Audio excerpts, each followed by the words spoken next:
Hello, viewers. A very good evening to all of you. Uh, Today I'm come here to talk to you something about the Prime Minister's speech. So at 8 p.m. in Indian Standard Time, we had the Prime Minister speaking to us about lockdown fourth phase, right?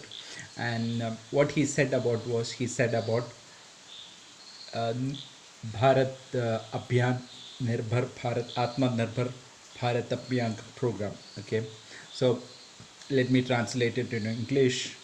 What he meant is there's going to be a special economic package for the people in this country. So that special economic package would be constituting 10% of the GDP or 20 lakh crore rupees. That's what I heard. And what the Prime Minister said is he would be having a, we would be having, the country would be having a special meeting with the finance minister. She's going to speak to the country tomorrow. She's going to tell us about the details of this plan. And what he said is there's a lot of progress since the last lockdown, which was announced on March 24th, March 25th. And the progress was tremendous in terms of the number of masks created, in terms of the number of PPEs created, that is personal protection equipments, and this Atmanirbhar Bharat Abhiyan. Okay, sorry for my Hindi, right? So, what he said for this Atmanirbhar Abhiyan was a lot of money is going to be given to the people in this country, that is the poor people, the needy people. And that's going to be a huge amount. 20 lakh crores is a huge amount. And India is not the only country which does this. Most countries do this. But how is it going to affect the economy? That's my concern. Okay, we're going to massively print money. We're going to create money supply in the country. We're going to make people happy, but it has its limitations, right? And one of the main reasons why commodities like gold go up is because of more circulation of printed money.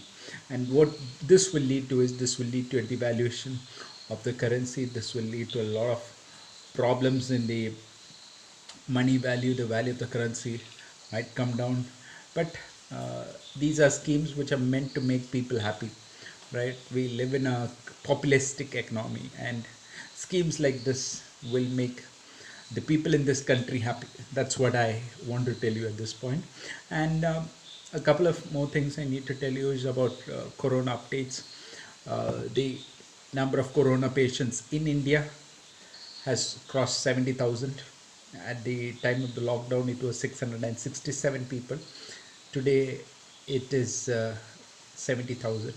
And some states are doing a great job. States like Kerala, we have 25 people only infected with corona, whereas states like Mumbai, yesterday when I was seeing the figures at 20,000. Uh, as you all know, uh, the state I live in, the state I used to work, Karnataka, has 925 corona cases. So corona is spreading fast in India, but it's not really bad if you compare the total population of India. When you're talking about a country with 1.3 billion people, this is a very small figure, right? And what also happens is you should understand the countries like United States is having roughly around 1000 to 2000 people dying in spite of having the best hospitals. UK is having 32,000 people dead in spite of having the best hospital, best paid nurses, and so on. So it's a great effort which our country has done. And we have also problems with this lockdowns, but we as a country have learned to adjust to a lot of things, and it's a great work. But what you need to understand is you need to understand a couple of things.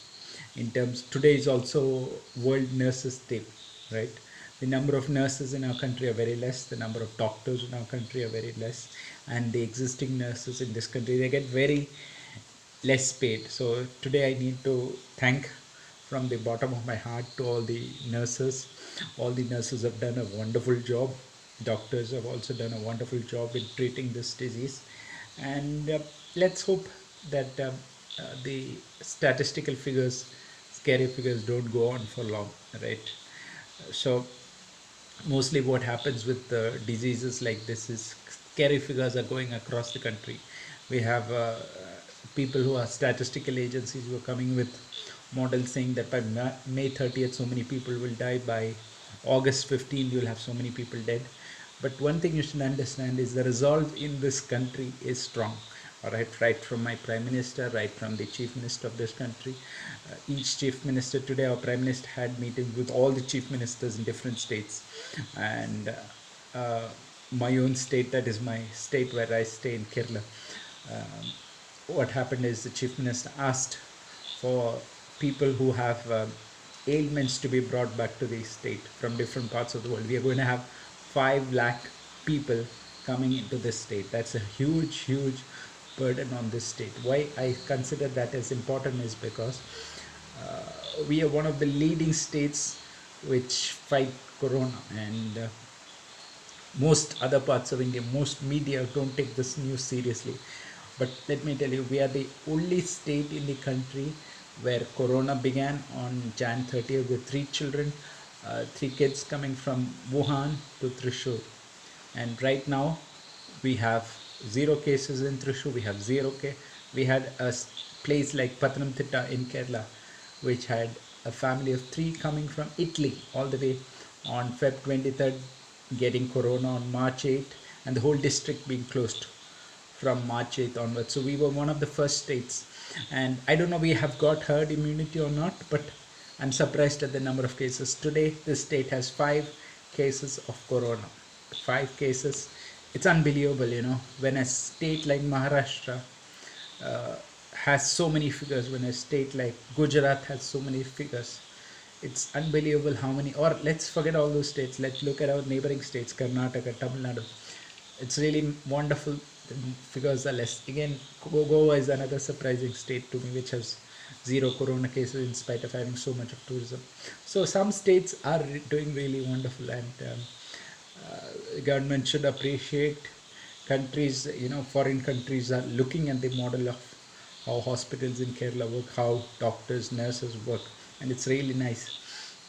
In spite of the limited facility, let me tell you, when I walk around this district, seeing the number of hospitals in my district, and I'm really surprised, how less facilities they have and how great they have been able to control this disease. It's really awesome. And in spite of so many people coming from Middle East, this month we are expecting 1 lakh people to come from Middle East, and that number is going to create a huge burden on the healthcare system in the state. But the government is confident. We are very confident. Kerala government is quite confident. I keep on and off. I keep having discussions with different ministers, with different government officials, and they tell me they are very confident. Especially the doctors, nurses are very confident when they talk about how they're going to solve this issue in the state with this so many people coming across from other parts, and the country should take a note of this. Maybe you should consider this as a case study on how a certain state can control this disease. And that's really the amazing part of this fight against corona. So that's all from me, guys. Thank you all for watching, and this is my update. So bye from Dr. Veni.